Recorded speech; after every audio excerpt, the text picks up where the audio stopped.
extra high tower mobile rigs to provide extra coverage there.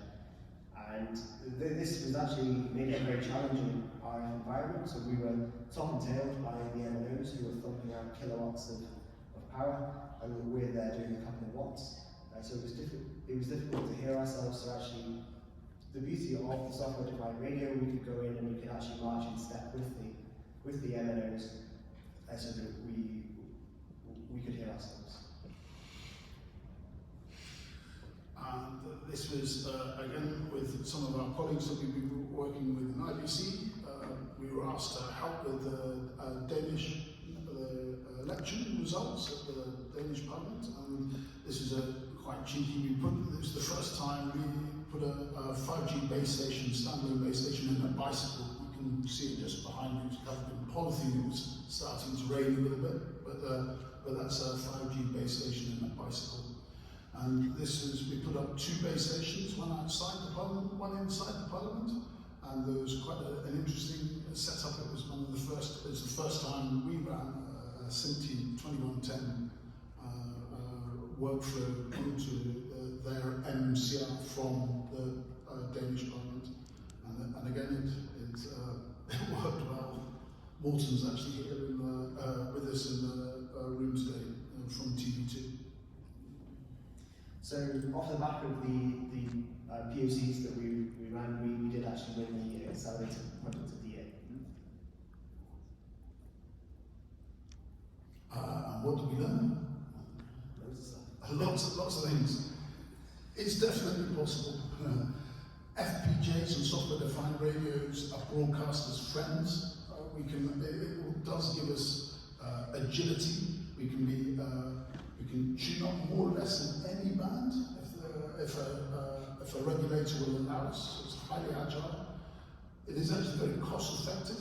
We've been using with the software-defined radio allows us to. We've moved in the last 3 years. We've moved from release 13 to release 16 with just changing the software in our radios. So this is any CFO would like the idea of that. We don't need to buy any new radios. We just upgrade new software to our radios.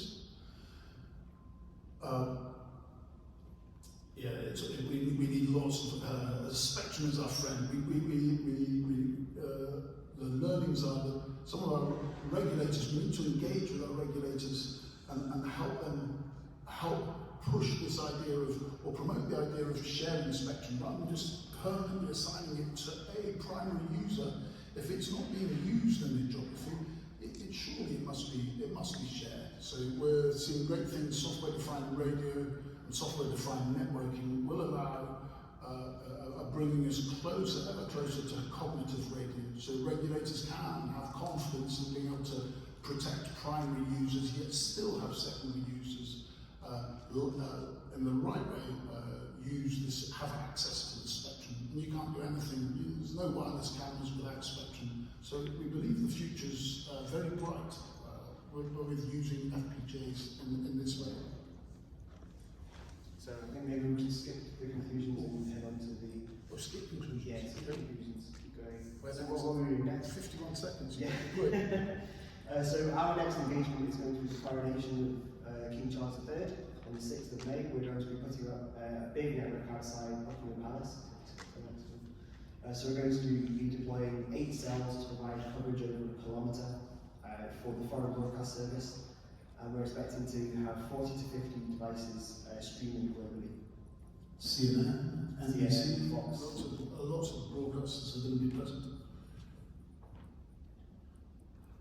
And 18 seconds left, so.